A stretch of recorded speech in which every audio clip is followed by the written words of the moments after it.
Hello and welcome to another episode of the NBA 2K podcast. I am your host, Rib, and it's September 1st. It's actually September 1st. I'm recording this on Sunday, and it is releasing on Sunday. And Sunday is September 1st, and hard to believe, just a few days left now till 2K25.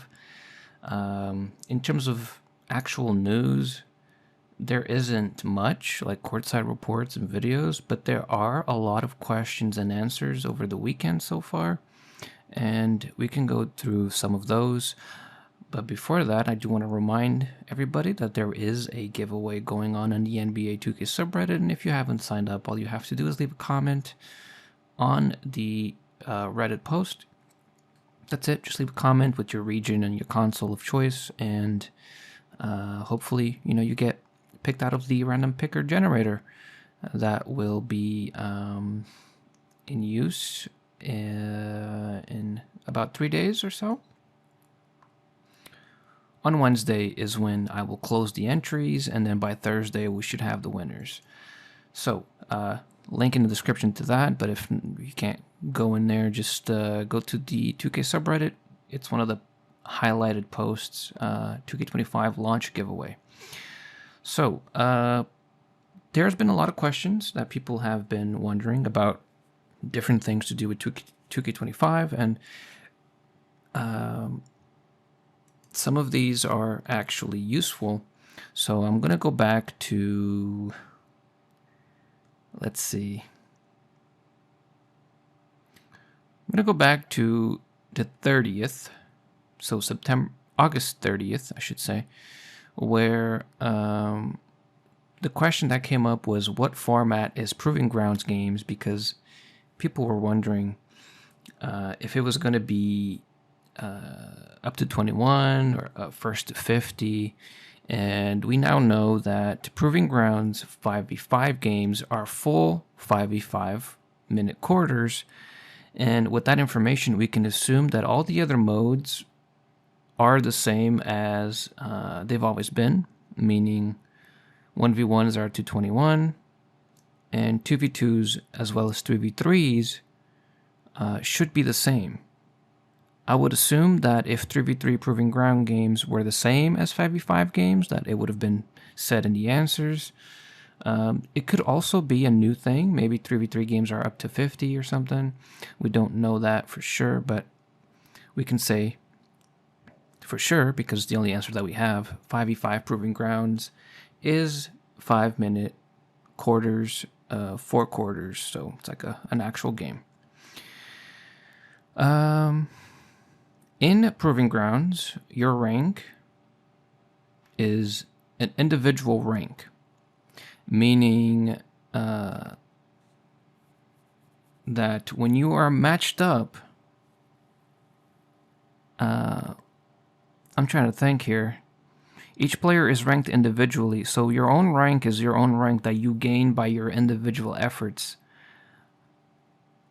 But when you are matched up with a team, I'm assuming it's going to have to take into consideration the team's overall rank, or else what could happen, which I guess can happen, I don't know, is let's say you have a diamond ranked person on your team, and then you have 3 bronzes and a silver. Or you have 1 diamond and 4 golds, let's say, just to keep it simple. We use 2 ranks. 1 diamond, 4 golds. Will the game try to balance it out by having you face 1 diamond, 4 golds? Or will the game balance you out by having, maybe it has like a few plats in there, and maybe instead of a gold it has like a silver, maybe 2 diamonds, maybe it has 2 diamonds and 2 silvers and like 1 bronze because there's no gold, so it tries to balance out in different ways. Do you guys know what I'm trying to say? We don't know. I guess the answers didn't really provide any information to that extent. We don't know exactly who you're getting matched up with in terms of rankings. We know that they will try to match no squads with no squads and squads with squads, but you can still face a squad as a no squad if there is no random squad to match you up with. But we don't know exactly how the matching up of ranks worked. And I guess we just have to wait a few days until we figure that out. Can you go Improving Grounds with the squad? You are allowed. And matchmaking, as I said, will prioritize squads playing against squads. So the word used here is prioritize, meaning the game will first try to match you up with whatever kind of team you're on. And if it can't find somebody to match you up with, it will move on to the next priority. So just keep that in mind when you're going in there as a random, as a solo. If you're going into a 5v5 as a solo and you have a really bad game because of your teammates, just keep that in mind that,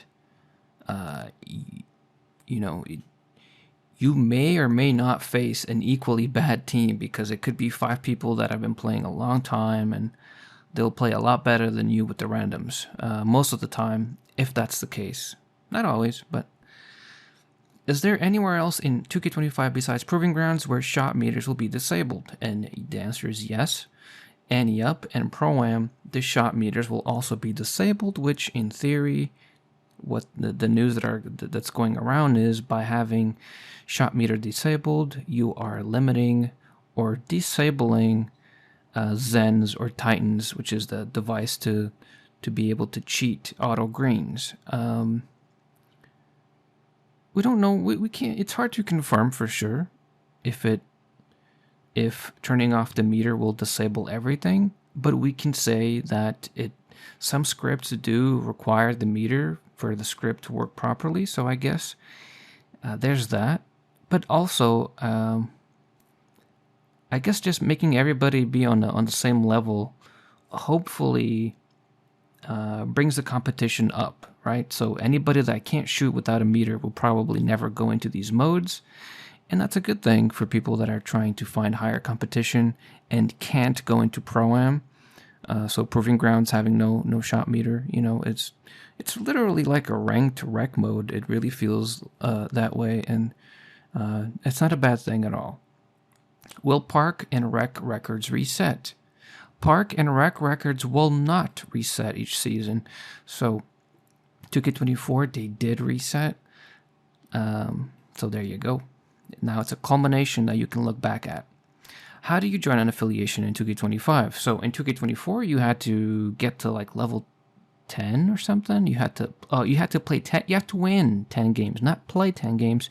You had to win 10 park games. I'm pretty sure that was the criteria until you could join an affiliation. This year, there are no requirements. You just go to wherever you want to sign up, wherever you want to join, Elite or Rise. It's up to you. Does the winning affiliation each season still earn a rep boost? Yes, that is the answer. That is the short answer. Double XP rep for the winning affiliation at the start of the following season.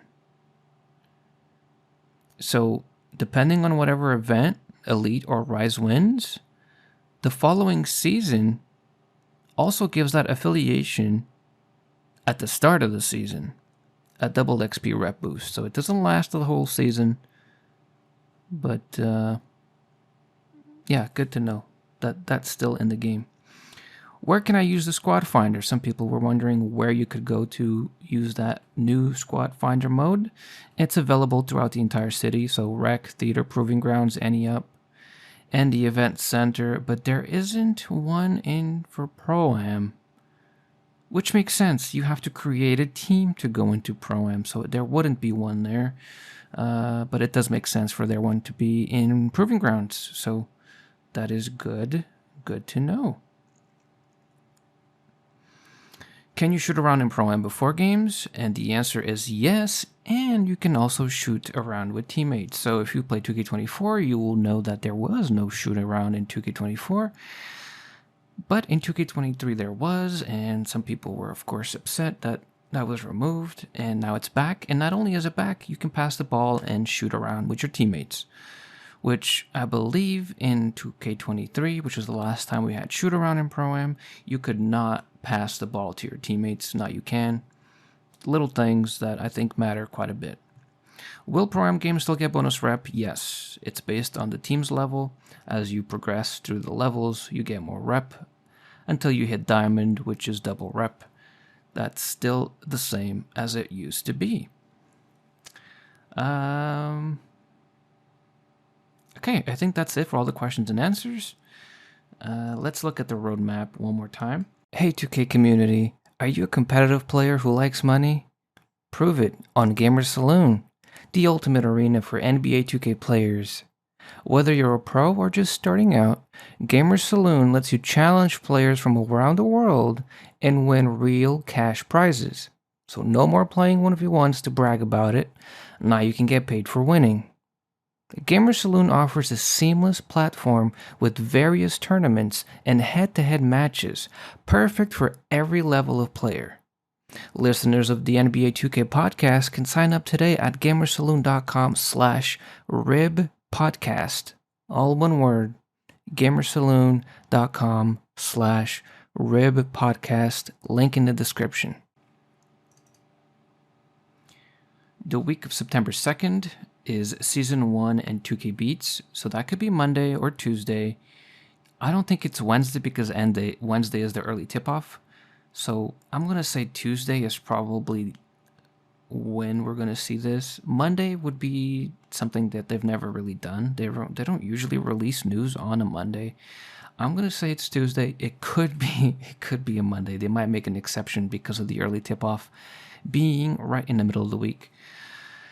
And then, of course, we have the global launch September 6th. There's been some people wondering why the early tip-off is at the same time for everybody, and people are wondering if this is like a new thing now, and I don't know why people are forgetting that 2K hasn't done an early tip-off, really, an official one anyway, in quite some time, and the launch has always been at midnight of whatever day the launch day is. So in this case, it's September 6th. And of course, midnight being in local time. So people would travel to New Zealand so that it would be the next day and they could play on whatever country they're in much, much earlier. That still applies for the global launch, which is Friday, September 6th. That is still a thing. The game coming out September 6th, it's the official global launch. September 4th is an early tip-off. It's a special release for pre-order players, meaning that the 8 a.m. Eastern release time being that time for everybody, whatever the equivalent is. So 8 a.m. Eastern, somebody on the West Coast would be 5 a.m. And if you're in somewhere in Australia, it'll be 10 p.m. So it's the same time for everybody, depending on whatever time they're in. It's a new thing for pre-orders only, and I think it's a good thing. I think hopefully they do this forever and it stays in the game. And the global launch is still there, September 6th. If you don't want to pre-order the game, which if you're going to play on Friday, why wouldn't you pre-order and get the rewards that you get for pre-ordering any edition, which is not only the early tip-off, but the Trend Center rewards, I think, is also something that you get. And there's like a few little rewards, tiny little, a little bit of VC here and there. Nothing crazy, but why wouldn't you just pre-order? So that you can preload the game as well. And that's another thing that people have been asking. When is the preloads available? And if I had to guess, which because we don't know, I don't think, it would be Tuesday. Tuesday would be the day before. That's plenty of time to preload. And if your internet requires more than a day to install the game, that really sucks. But, yeah. So I'm pretty sure it's Tuesday.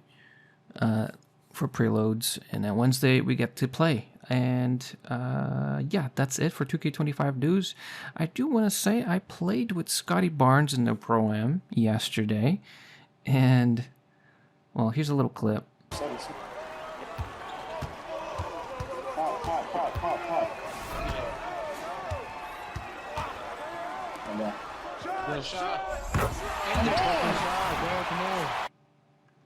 Yeah, so the first game didn't go very well at all. And what Scotty was trying to do, he was streaming on Twitch and he was asking the Twitch chat to, put their gamer tags so that he can just add people.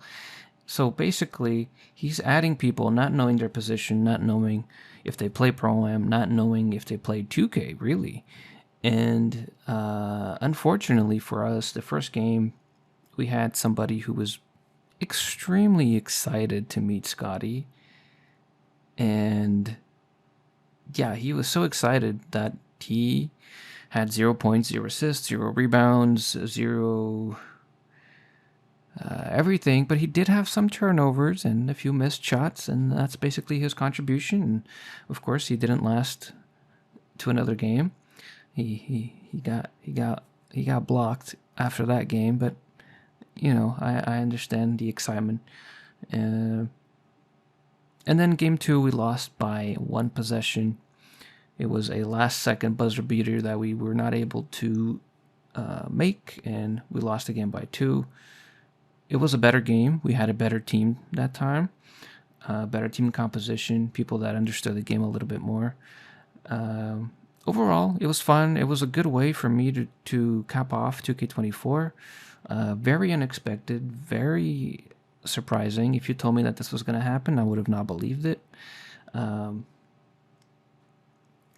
just because it's Scottie Barnes, but it's an NBA player playing for my local team, and it's the best player on my team, pretty much. You could say that, and it's a cool experience. It's the end of 2K24, and that happened, and it's actually funny because before this time, the only time I had seen Scottie Barnes in 2K was at the release of 2K23, I believe it was.